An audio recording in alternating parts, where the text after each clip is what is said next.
बिस्मिल्लाहिर्रहमानिर्रहीम। उसूल हदीस के हवाले से आज 4 चीज़ों की तारीफ़ आप हज़रात के सामने करना चाहूँगा, और वो 4 चीज़ें कौन सी हैं? शाज़ है, महफूज है, मुनकर है और मारूफ़ है। इन 4 चीज़ों की तारीफ़ात आप हज़रात के सामने करना चाहूँगा।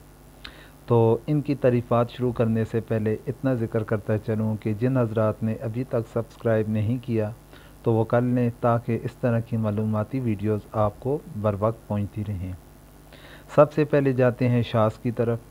शाज़ किसे कहते हैं? ऐसे रावी को कहते हैं जो ख़ुद तो सिक्का हो लेकिन अपने से ज़्यादा सिक्का जमात की मुखालफत करता हो।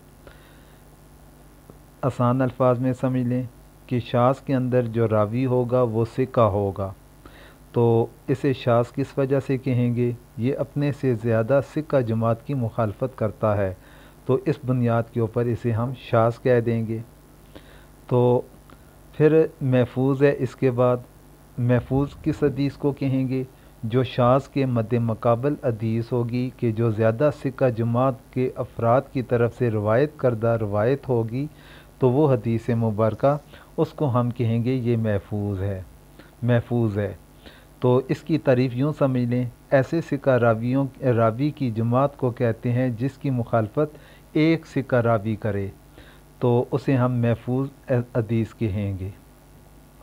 इसके बाद है मुनकर ऐसे रावी को कहते हैं जो ख़ुद तो ज़ईफ़ हो लेकिन सिक्का रावी की मुखालफत करता हो। शाज़ के अंदर रावी ख़ुद सिक्का होता है और अपने से ज़्यादा सिक्का जमात की वो मुखालफत करता है, जबकि मुनकर रवायत के अंदर इसका रावी ये ज़ईफ़ होता है और ये सिक्का रावी की मुखालफत करता है।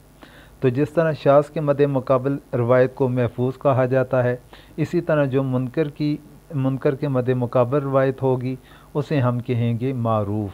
तो फिर मारूफ़ की क्या तारीफ़ बनी? ऐसे सिक्का रावी या सिक्का रावी की जमात को कहेंगे जिसकी ज़ईफ़ रावी मुखालफत करे, तो उसे हम मारूफ़ हदीस कहेंगे। तो ये था 4 चीज़ों की तारीफ़ात। उम्मीद है आप लोग समझ चुके होंगे, तो इसलिए दुआओं की दरख्वास्त है।